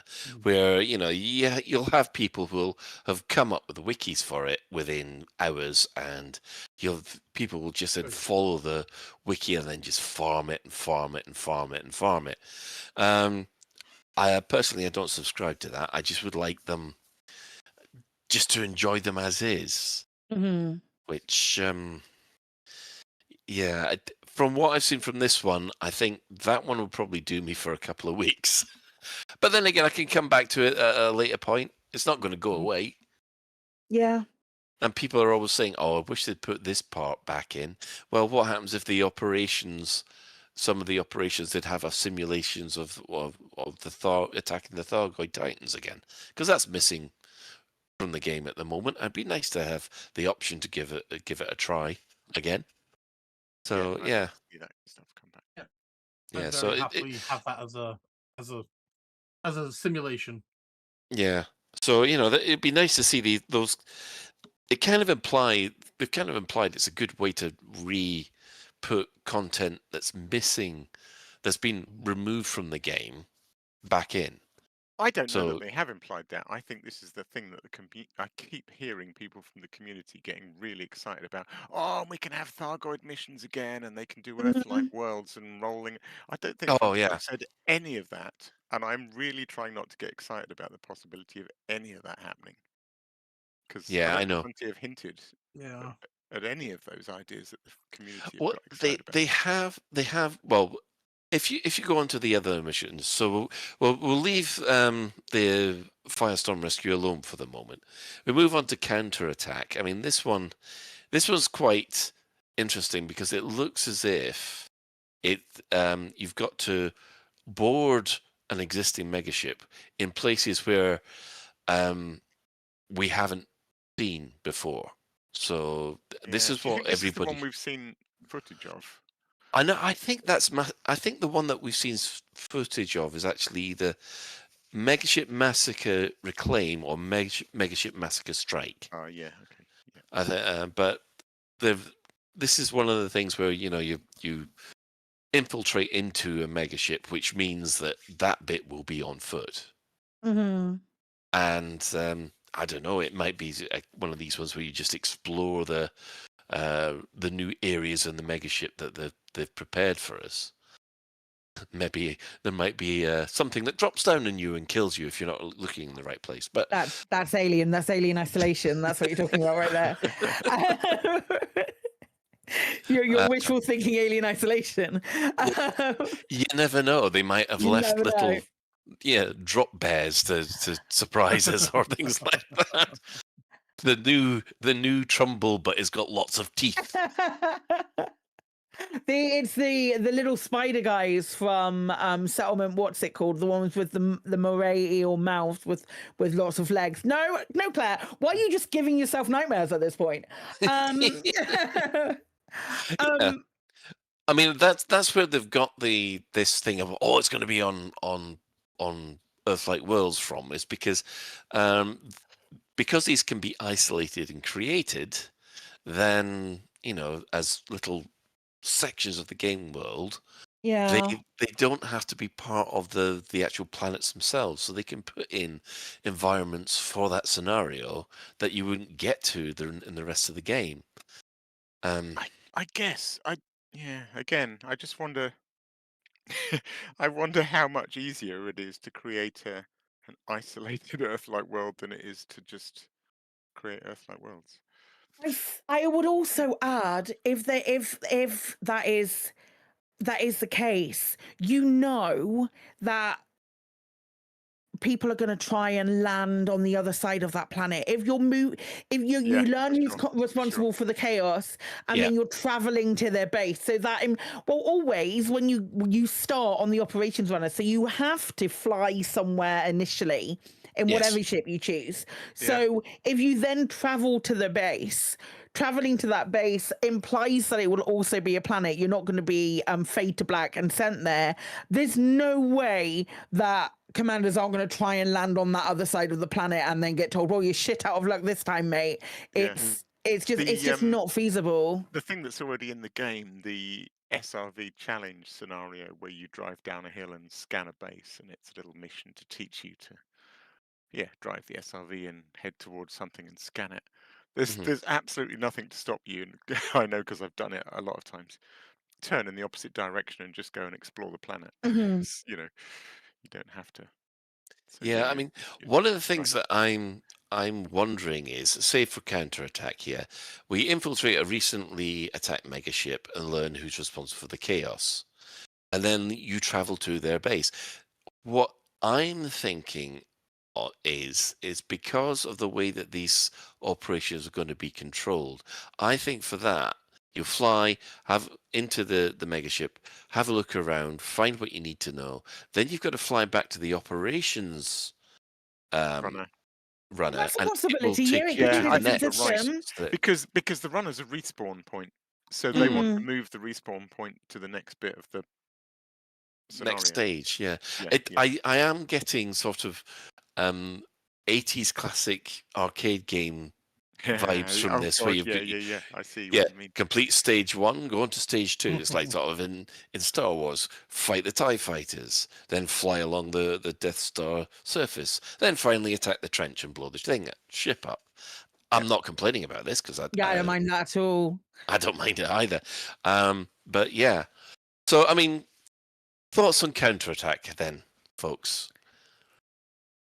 Yeah, pretty fine with it. Pretty fine with it. I think my my design document for it, I believe, probably matches yours, Colin, from what you're saying. Like, I guess, do you know what intrigues me about all the other ones that we haven't had fleshed out is like when they fleshed out Firestorm Rescue, we learnt about little things that we kind of haven't seen before, like locked doors and being able to act to unlock the doors, and heat rising and having to, destroy these new things that we've never heard of before, called environmental regulators or whatever they are.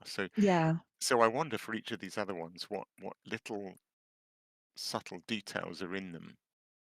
So my like guess that, my guess with counterattack will be a bunch of different like data pads or data documents that you need to just like data where they are, you have to scan like multiple like the of learn them, who's responsible, and maybe console hacking or console hacking, going to various ones. I don't know if I think the obstacles that you'll probably find in that, if it's been an attacked megaship, you might have to repower the megaship and find the power, get rid of the fire and all of that stuff on the megaship, rather than fight people. Find that information, and then the fight is when you get to this new base, and whether the actual fight is on ship when the rest of it has been doing the investigation work on foot. I just want to see as much variation between being in your ship and on foot as possible in like a linear mission. I wonder if they'll find a way to kind of double team counterattack. So one team has to, I don't know, turn the oxygen off so they can put fires out in subsequent rooms while team A is busy hacking terminals, or stuff like that. I wonder if they'll find ways to require each of these, require the team to split. It's likely, as we've seen with Firestorm Rescue, designed with multiplayer in mind. Not to say that it's not doable solo, but I think obviously we've seen the starting screen where you can emote and do all of that nonsense stuff. More emotes, please, Frontier, if you're gonna lean on that. But if you're you've got an easier control. Just assign them to different keys. Like, get rid of all of the stuff that's running important. out of room. You've got a keyboard, you'll be fine. Just do like shift and something. I don't know. Numeric keypad. 9 buttons, 9 emotes. That's what I've got, but it's like we go and get another 9, and it's like as Si said, it's like control shift, control alt shift, control alt shift delete, blah. You're fine. We'll get there. You're fine. I think that circle thing mostly. I'd like to see it as I'm really looking forward to this. The counterattack one, yeah. Yeah, all of them. I'm just really looking forward to it. I just don't want it to be too repetitive, I guess. Yeah, I don't want it to fall on its arse, basically. Well, okay, so that's counterattack, which we reckon will be probably on foot and flight. Now, the next two are interesting because I think, bear with me here, I think these two were supposed to be available when we had all the megaships around the Enclave. I think that the megaships were put in place ready for this, and then something obviously happened, and we couldn't do it. Maybe. That's an interesting theory, Colin. I like that. Yeah. The Megaship Massacre Reclaim is fight your way to an offline megaship, kill all the hostile looters, and battle enemy ships back to safety before time runs out. So yeah, that's run in, grab stuff, take out all the enemy crew, and then fly out and make sure that nobody gets you. So, I mean that sounds great. I mean, sounds really fun. I'd and, love and it that's if you the could. reactivation as well. In that, so you'll have to find where the power goes. Yeah. And that's kind of Well, thing. of course, it's reclaim, isn't it? So basically, Yeah. you run to the bridge, activate or you run to the power plant, activate the power plant, run to the bridge, set it off somewhere, and then fly back. Which I feel like that that's sounds what awesome. we've Steal its seen. power regulator. Yeah. Except it's not in the real world. It's in the operations world. So I don't know whether it will transfer. But it's I think this is the one we've seen. We've Yes. seen like some bits of the reclaim, because you're all sort of like stood around the center. Mm-hmm. So I wonder if while you're stood around, you've clicked something to start turning the ship back on and reclaiming it, and then your hostile pirates and stuff are running in to try and Bit of a wave shooter. yeah. Yeah. And the next one is basically its evil twin, which is the exact opposite, where you sneak into the megaship, take out hostile crew members, i.e. the crew members that are already there, and basically steal the ship, really. Yeah. Wouldn't it be funny if it turned out those two played actual players against each other without them realizing it? I very much doubt it will. I So do I, but it would be funny. But that is an idea for a future operation, maybe. If people enjoy the PvP aspect so much that they'll allow a PvP one, I could see that. But I think at the moment people are hesitant about the fact you can't solo them. At the moment, I mean, I've got no problem with PvEing because we used to have a Monday night PvE club, me and Ben and a couple of other people and we thoroughly enjoyed that kind of interaction. But I'm not quite so sure whether PvP would be a step too far. Yeah, no, I was sort of joking, really, but yeah, but it will appeal to some people, and yeah, I would probably be, I'd probably be willing to join in on that one as long as I always won. I'd love to see. Like losing. I'd love to see. It's like tangent time. I'd love to see on foot CQC. In that mind with like NPC support, but a variant of on foot CQC is something that I would highly get involved with. Yeah. Well, I mean, so far, most of them have either been flying or flying with foot. The next one, Surface Rescue, that feels like that'll be on foot only, where we rescue the inhabitants of a planet port before attacking forces return with reinforcements and decimate them. I mean, that feels to me, because it's on planet, it will be on foot.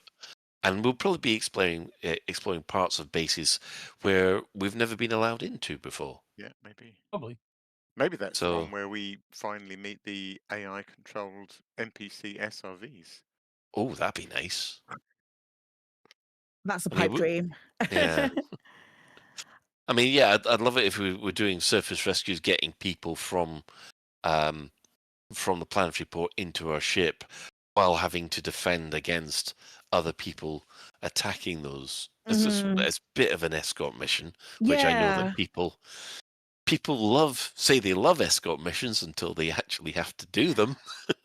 Everybody loves escort missions. You know what? When I first saw the surface rescue, my initial thought was like, these people are going to be like stuck in rooms, and we're going to have to cut them out of the rooms with our Maverick suits and cut them out, and then there will be actual NPCs running for a ship. Yeah. So, like for example, maybe we have a Lynx, and these NPCs are actually run up the ramp on the. This is an absolute pipe dream, but they run into the little blue circle on whatever ship that you have, and then there is a designated driver who is ferrying people to and fro to rescue them. Maybe. Yeah, that might be a step too far. Yeah, I'd love that, but you're right. Yeah, I mean, they haven't given us any real details on Surface Rescue. We are speculating quite a lot, but I think that one has the potential of being one of the most interesting ones. And I'm looking forward to that one. I think because it feels so vague, like it's so it could mean anything, like burning station rescue or whatever it was called before, counterattack, megaship massacre, reclaim. You can kind of build that in your head, but we've never experienced something where we've had to go to a planetary port and rescue people when there were other people coming with reinforcements to attack. That could just be ship only. Yeah, That could that's be true. ship porn. Yeah, they have said at this point that there are scenarios which are on foot only, but so far from what we've seen, well, maybe the Megaship Massacre Strike is on foot only because that doesn't seem to have any ship component to it apart from docking with the megaship. But then again, you're sneaking into the megaship, so yeah, that one might be foot only. But I've got a horrible feeling that the Surface Rescue is going to be just like a burning rescue kind of idea, Yeah. except on a surface planet. On a surface And planet? you're fighting, on a Yeah. on a planet surface, but you're coming in, that. and then the bad guys are just coming in to hover above it and fight, like Yeah, I mean they could the way that it could be like when the Thargoids were attacking when the Thargoids attacked. That was the word I was looking for. The word Thargoid today. Count the hearts. Yeah. Yeah, but it could just be that rather than being like a. Yeah. They certainly say planet port as opposed to planet settlement. They do. They do. Oh, I'm disappointed about it now. Well, we don't know yet. Personally, I'm hoping it's going to be more than just flying around a planet port and picking people up. I hope it's more to it than that, but I guess we'll just have to wait and see. There's no reason why it can't have little side bits like the Burning Rescue does. You're gonna have to do X, Y, and Z before you can get in there and things like that. And there's dedicated planetary bits what you got to do. Yeah. I'd like them all to be have as many steps and optional steps as they've described the burning station rescue to have. Yeah. I mean, I know what they mean because there are when you actually do a base assault on your SRV, if you're trying to get to some parts in the bases, they're locked off by force fields, and you've got to find out how to switch off the force fields. And some of the, as I've discovered, some of the installations that are in orbit, you can't access all the beacons on it in one go. You actually have to hack some of the doors to open the doors to get in and scan all the beacons, and then you'll come under attack. And this is where you're talking about your infiltration. This is exactly what that is, isn't it? Yeah. So yeah, I guess that we'll just have to see what they come up with the Surface Rescue. We're hoping it's more than just the surface version of the Firestorm Rescue, but yeah, we'll have to wait and see.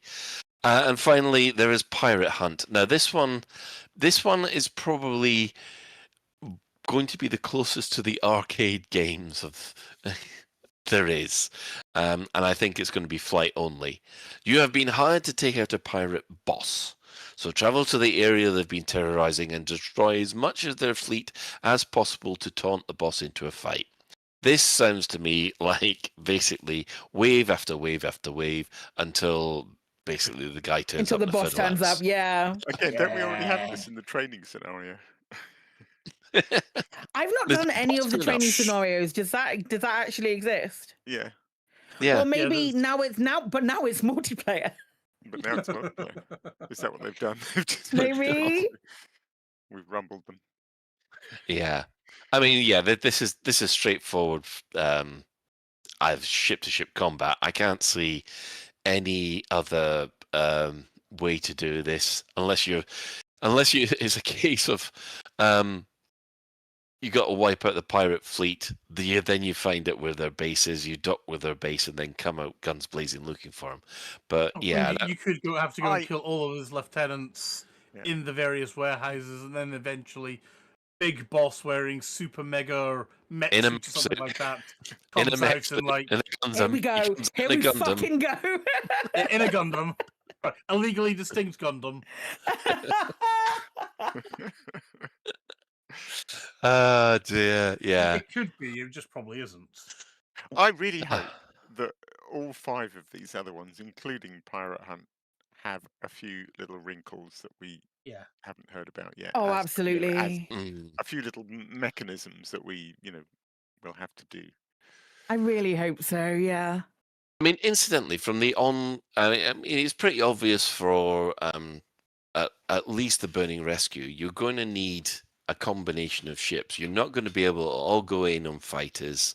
You're going to have either at least one Don't tell the Elite Dangerous community what ships to use. They'll damn well do it on Yeah. whatever ships they please. Thank you very much, and take great delight in I'm using doing the it wrong in an ones. Okay, let me rephrase that. The easiest way to complete this mission will probably involve a mixture of fighters and cruise liners. Mhm. Yep. So We need a yeah, tight full squad. So Yeah. first team to do it in 4 Panther Clippers then. I mean, you could definitely do it in 4 Panther Clippers. yeah. You could do it in 4 Corvettes. Burning Peasant Smell is ready for this. And one of the other things that I am wondering is whether or not you can assign a person as a crewman to one of your ships. So you could assign someone as either a fighter pilot or a gunner to your ship, and that is still one of the 4 people taking part. Probably not, but yeah, interesting. But if that's the case, we'll used to be able to take your NPC pilot with you to pilot the ship if you're flying in a fighter. That'd be nice. And you can do in the main game, so who knows? Yeah. What I'd like to know is, can we? Let's say we're doing the Burning Rescue, and for the first part where we're all hacking and fighting, and we all go in some kind of fighter, Mm-hmm. and then can a couple of us change into some kind of passenger liner, or do we have? Can we change ships mid-mission? That's an interesting point because they never said anything about that yet. The impression I got is in the starting section where you assemble your team, you choose Mhm. your suit and your ship that you're using. That was the impression I got as well, Colin. Yeah. That's what I got as well. But I'm just like, when you're doing the frontline solution stuff, can you not change your loadouts mid drop in that?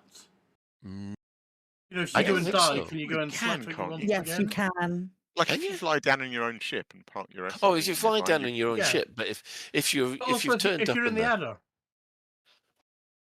not in the ad, Vulture, if you're in The the Vulture. Vulture, sorry. and if you're in the Vulture and it's reloading into, let me think about this.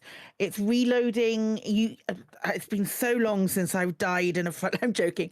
But you can. There's a button that will allow you to change your loadout as you're waiting to be like redeployed. Right. So you Oh, right, can is do there? that. Yeah. Right, fair enough. So maybe we can. Yeah. Well, I don't know this that is you'll be able to change your ship. Yeah. Well, it's interesting because of the roles that are going to be involved. Because obviously, if you're doing an assault, everybody can get in the Dominator suit. But surely you're going to need someone in a Maverick suit to open doors or stuff like that. If you are, Yeah. yeah. But it also gives you the idea of, is there going to be another suit? Because they've implied the fact that we're going to have to heal each other. Medic. Yeah, are we I going to? love a medic suit. Yeah, I mean, would the other suit become a medic suit? Yeah, I mean, how are you going to juice up with your radicoider? some kind Oh, of we get radicoider guns. Yeah, some kind reverse of gun. support. Some kind of support suit. Not to be a walking stereotype, but I really like playing healers in games. Same. Yeah, I think that would be really fun. Can we get well, I want it to be like a tequila girl, so you can run around with like a harness covered in loads of shot glasses, and then the test tubes on the belt. Shots of Radicoida. Test tubes on the belt. Is it Mercy I've got Radicoida and I've got absinthe. Which one do you want? Oh no, that's a blast from the past. Yeah, it was a bit of a shock with the tequila girls at the Coco Bungo Club. I'll tell you that. Yes. I think.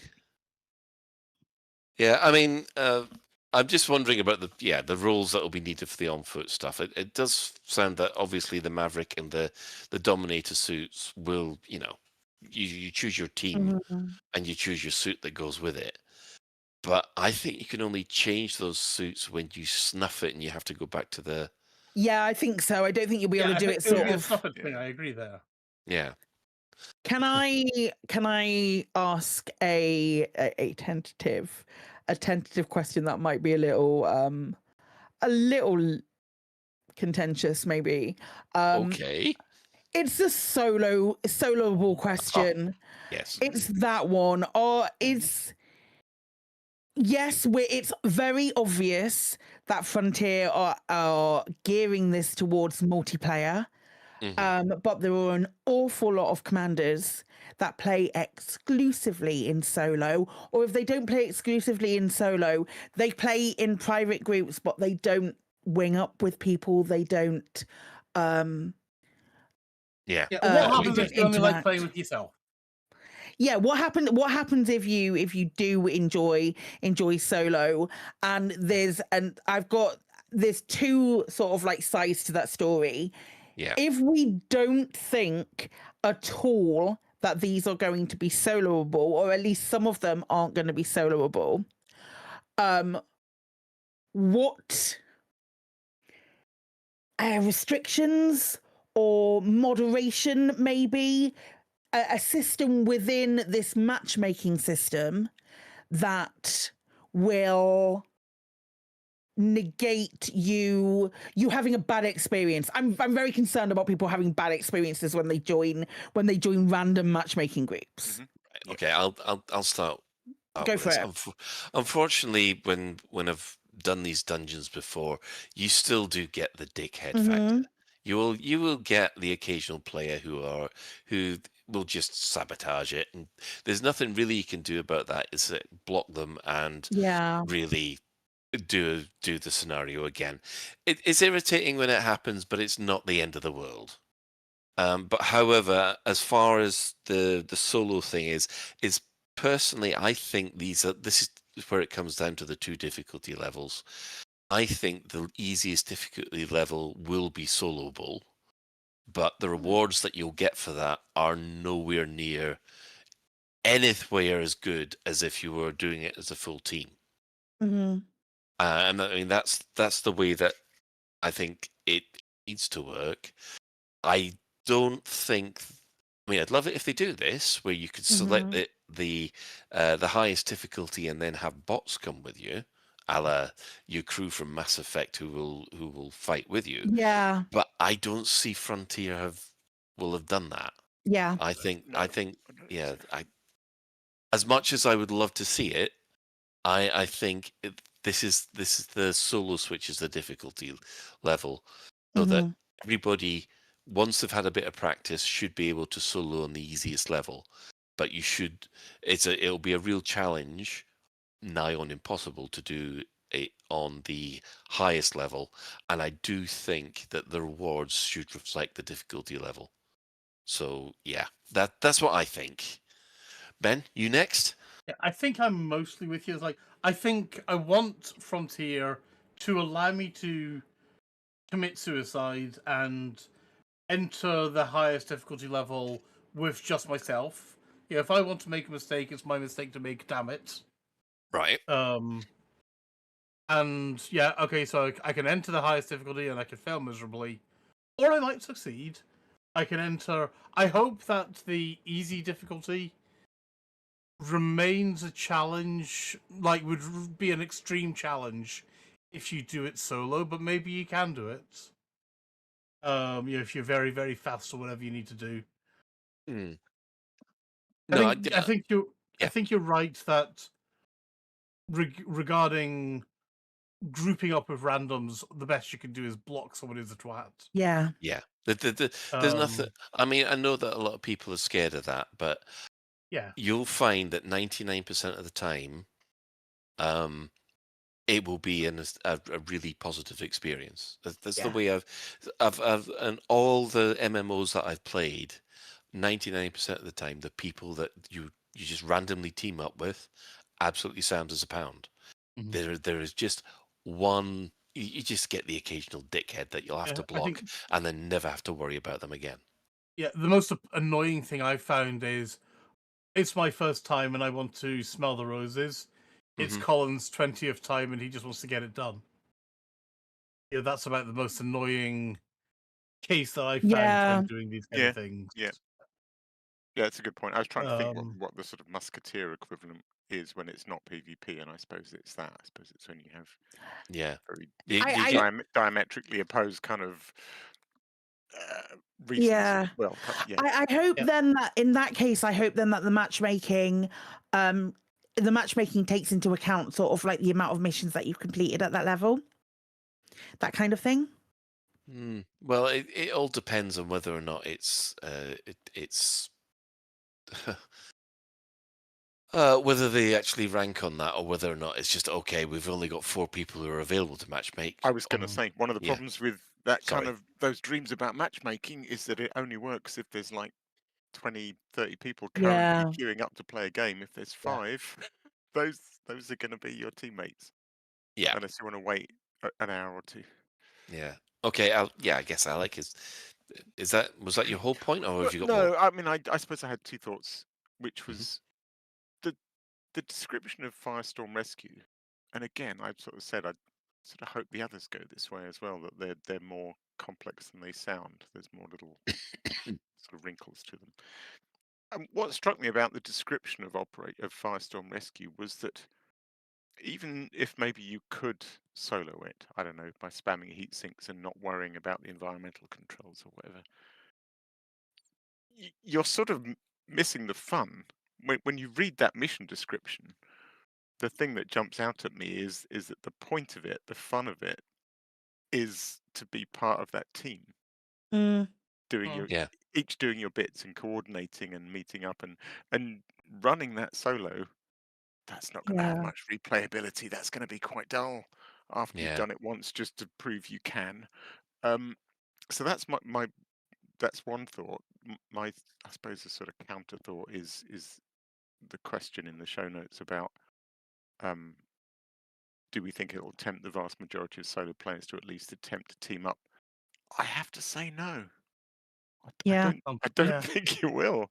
I agree. And I think there's going to be a large proportion of the Elite Dangerous player base who will never touch operations or touch it once. If that's the case, I think that might be quite. Yeah, I feel for them, but then that's I guess it's exactly the same as me and fleet carriers, isn't it? Or being colonization. It's not for me, and I can live without it, and everyone else can have their own fun. Yeah. Like it. I know I'm going to be playing the shit out of this, and I know I have people. I know I have people lined up that I will be doing this with. It's a weird, for me, it's a weird thing to think of because I know I have go-tos. I'll be like, oh, do you want to hop in and do an operation? And they'll be like, heck yeah, and then we'll go. And that's fine, but I can't see myself other than to log in and go, oh yeah, I'm proving that it can be done. As far as like a solo endeavor is concerned, I look at Firestorm Rescue and I immediately think, yeah, I could definitely do Firestorm Rescue solo with a links that is set up for both combat and passengers, because the Firestorm Rescue had like what 2,000 people. That's like 10 trips in a link, something like that. So I'm not I'm not concerned that it wouldn't be soloable. I hate the idea of random queuing and doing random matchmaking and not being able to curate my. I'm very, very aware of my whole online space. I'm old enough and long in the tooth, and I've had enough harassment to know that I'm more than capable of curating my own online space. And if I don't trust those people, I'm not going to play a game with them or let them derail. So I don't think I would ever use matchmaking, but I think more than just blocking someone, I think it would need that there needs to be like a full reporting system in base that is in game to report immediately, like after something happens, with it language or behavior or things like that, and it has to be something that Frontier are prepared to be on top of. And that's the harsh side of it, in something that an undertaking that Frontier haven't done before, and it's the kind of thing that will stop it from succeeding in the way that I desperately want it to, because I want to see even more missions. Yeah. Yeah, I mean that it's a perfectly valid point. I mean, how if you do get a row, I mean, I'm going to be fine doing randoms. I've got no based on the experience that I've had in other MMOs. I'm well aware that there will be a dickhead problem, and it depending on whether or not it's just them being an idiot or whether or not it's a case of they're being genuinely offensive, then there's got to be a way to report that offense, if you see what I mean. Yeah. But for someone who's just being is going out of his way to just be someone who will sabotage the thing, you just don't waste my time. There'll be other people who want to play it. You just blocked, off you go. The other thing that I would say is that I'm hoping that this is a success, because 6 scenarios to begin with. I think it's okay. It's a good start, but as Ben knows, that we really enjoyed Star Wars Squadrons, which had a very similar kind of setup to some of the operations that we've listed, where a scenario would happen where you'd have one rebel capital ship versus an Imperial capital ship, and all the stuff that goes in between. And that game scenario for the first 2-3 months was absolutely amazing, and then people just got bored with it. And if you go back to Star Wars Squadrons now, you can only really do that scenario with bots, because nobody's actually and that is the one problem with this, and obviously with CQC, that I'm hoping that Frontier will, even if it's not the immediately rip-roaring success right at the word go, that they have the confidence to carry on creating new scenarios and not let it burn out, because I hope that's what happened with CQC, and because I reckon that if CQC had a little bit more support over the last couple of years, or the couple of years after it launched, I think it would be held in a much better regard than the dumpster fire it was at the time. End of the year, Colin. End of the year. It's what we're getting, CQC. We know it's not. Hey, it might be. Have we got a Ben back? We haven't got a Ben back yet. No, we don't. He dropped and he has not returned. Oh. He's had to go back to the operation runner. Yeah. He's been killed by the operation runner. He's trying to decide what ship to bring in now. I mean, overall, I'm excited by what the potential that's in for operations. And of course, there is a caveat. Everybody is always a little bit hesitant about the new functionality. What about yourself, Psyche? Is this going to be your way back into Elite for a little while at least? I think so. It's the thing that I've been waiting for. I feel like I'm treading water in Elite at the moment, and it's genuinely the thing that I've been waiting for. It's I hope it is like an absolute resounding success for Frontier. I just if it isn't, I'm going to be disappointed. But we'll find that out in due course. But I'll do my very best to try and showcase it and try and get other people to play it as well. I think that's as long as there's visibility and if people enjoy it, word of mouth should make other people at least give it a go. Yeah, I hope. Yeah. But if it's shit, it's just gonna be shit, and we're just gonna have to live with that and move on. play Planet Fantasy instead. What about you, Alec? Is this the kind of thing that you're thinking? Yes, I'm going to get involved with. It's not massively up my street, but I'm definitely interested. I really hope it's full of little surprises, pleasant surprises.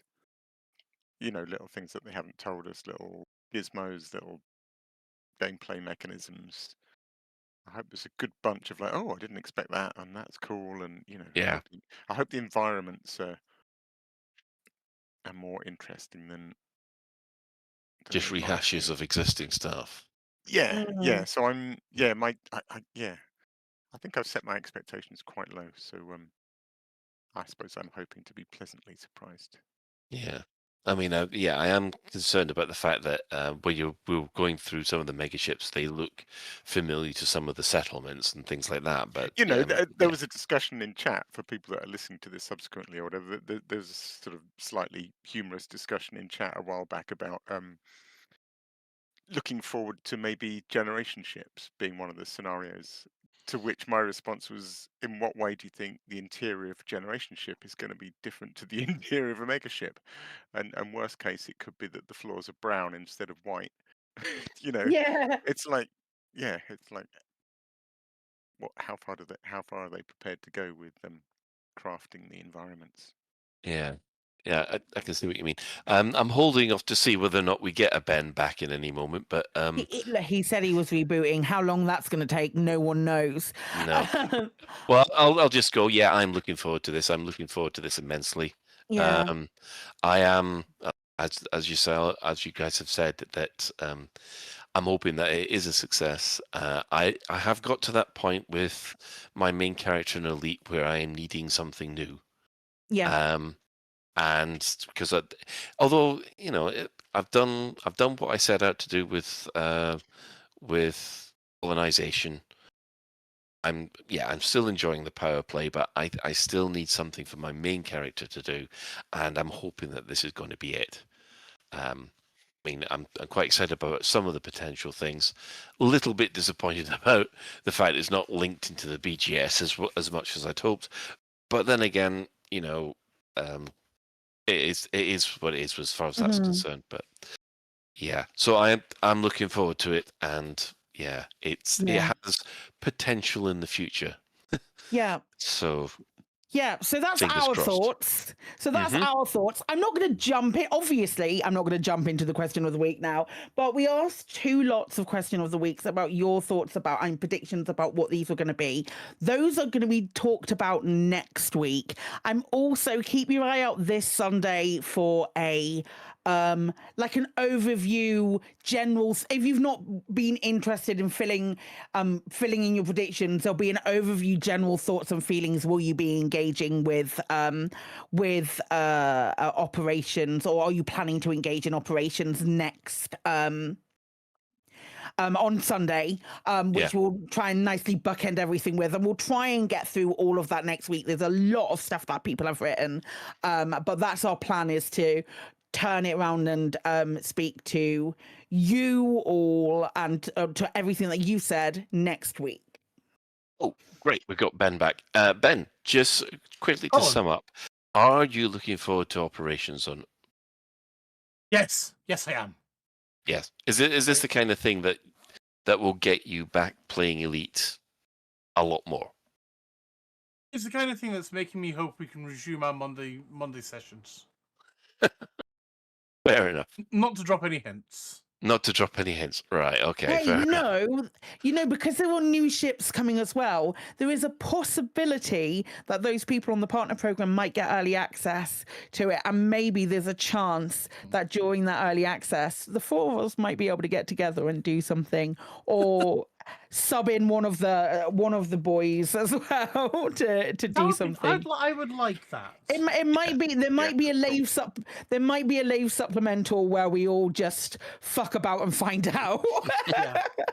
The Lave radio guide to how not to do an operation. How not to do operations the Lave radio way, absolutely. Yes. Yeah, with the Benny Hill music and everything.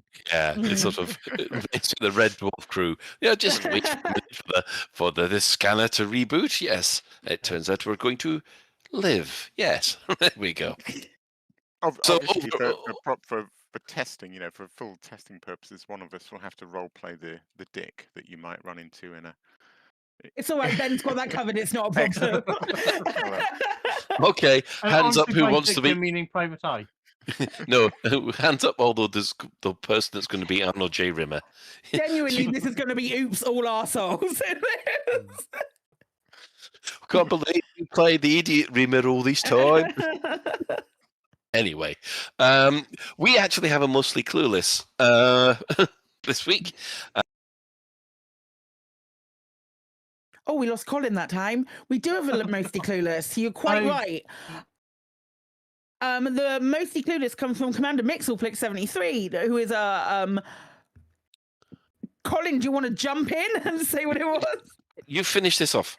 Okay, mostly clueless from Mixelplix says, I'm a long-time listener and owner of a brain like Swiss cheese, so apologies if this is an obvious and long-known hack. Colin complains regularly about not being able to see bacteria, especially on ice worlds. If it is because Colin plays in VR, I never have myself and scared of puking, then best of luck. But if I have difficulty, I use the camera suite and pop a few 100 feet above my SRV, and bingo, bacteria appears of dark patches. Simples. Again, I apologize if there are many and varied reasons to not know or use this method. No offense meant or received. Safe travels and see you out in the black, Commanders. 07. Is that a graphical glitch by using the camera suite? No, you don't. It's not a graphical glitch. They just look different. As you're higher up and you're looking down on your SRV, they just look different. I feel like there's two parts to this. I feel like using the camera suite to get a different view is fine, I guess. But I think there is a thing where the rendering at distance changes. So instead of rendering it as bacteria, it renders as a dark patch, and that's a little bit exploitative. Not that's the wrong word, but yeah.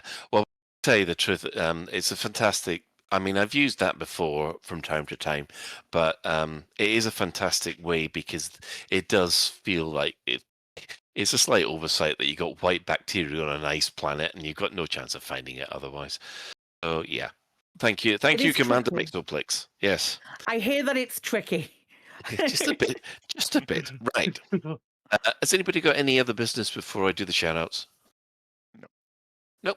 Right, okay. Our sister station, Heart and Orbital Radio, it broadcasts on a Thursday at 8:30. Tune in at twitch.tv/Heart and Orbital Truckers, or if you just want the audio, go to radio.forthemug.com. For the discerning commander that likes a bit of CQC action, the CQC Discord is still available at discord.me/Elite Dangerous CQC. Giving shout-outs to the other Elite Dangerous podcasts, so that would be the Guard Frequency, who do other space games as well. The wonderful Loose Screws, for your American take on all things Elite Dangerous. And also, if you speak French, I just let the funky music do the talking. Yeah, there's the Elite Dangerous podcast, who also do these fantastic player missions as well. Following this, we have the latest Galnet News Digest, as provided by the wonderful Commander Witherspoon and the effervescent Commander Beetlejude. So thanks to everybody that's chipped in the Twitch chat, and the in-game commanders that have kept the Chris Mark IV happy. in the bar has been the Harathon, Epathis, Hank Strapper, Luthus, Von Vampirus, and Andy Sharp 42. Thank you for keeping him happy. Special thanks, of course, go to Commander Tokoso, GN Tracks, and Alan Stroud, who have all created music that we use on this show. So that's it for yet another episode of Lave Radio. If you'd like to get in touch with the show, you can find all the contact links in the home/contact us menu of the laveradio.com website. And we'd love to get all your feedback and comments on Spotify. Give us a like, give us a subscribe, help us beat the algorithm. But don't be nasty. Do let us know if you have any questions or if there's anything you'd like us to discuss in a future episode. Lave Radio is recorded live on a Tuesday evening at 8:30 and streamed out on laveradio.com/live. So thanks to Psychit. Thanks all. Thanks to Alec. Thanks, Colin. Night all. Catchphrase. Thanks to Ben. Night all. And of course, thanks to the Chris Mark V, who's been doing wonderful tech tonight. You're welcome. Or Didn't even hear him. Yeah, or struggling with it, to be honest. I've done a really good job given the circumstances. Yes, but successful. That's the important thing I meant to say. So until next time, Commanders, fly safe. And if you can't do that, fly catchphrase.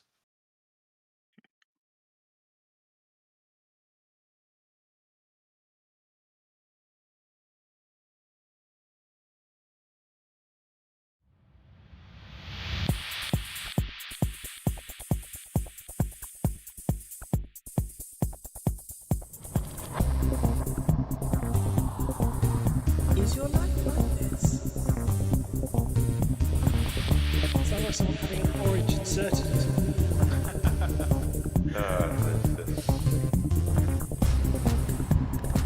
You need a safe word. Space can be lonely.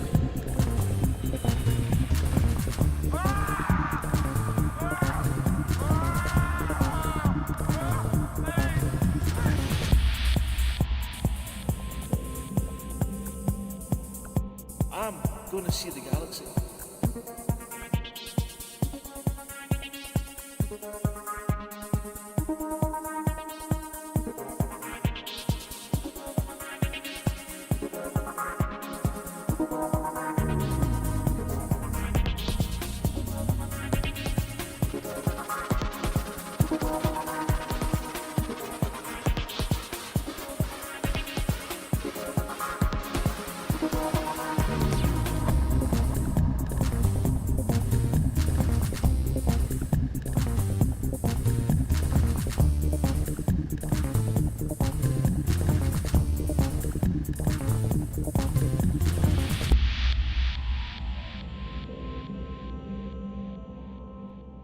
Ah, damn it.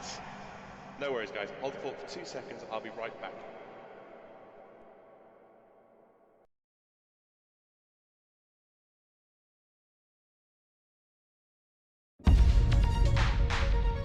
Galnet News Update, 9th of June 3312.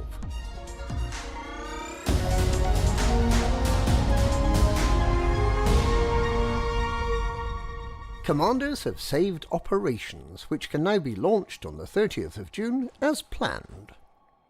With a strong response to Frontline Solutions' appeal for commodities to build Operation Runner MIDI ships, there'll be enough of the not quite as big as a megaship ships to allow Frontline's ambitious plans to facilitate the rule of law throughout the galaxy. With Tier 3 recently passed, it seems that the initiative will be complete shortly before its 2-week duration expires. Everyone who takes part, even delivering just one unit of cargo, will get both paint jobs that are on offer as the reward. You really don't need to haul the 348,000 tons that the most enthusiastic participant has delivered so far.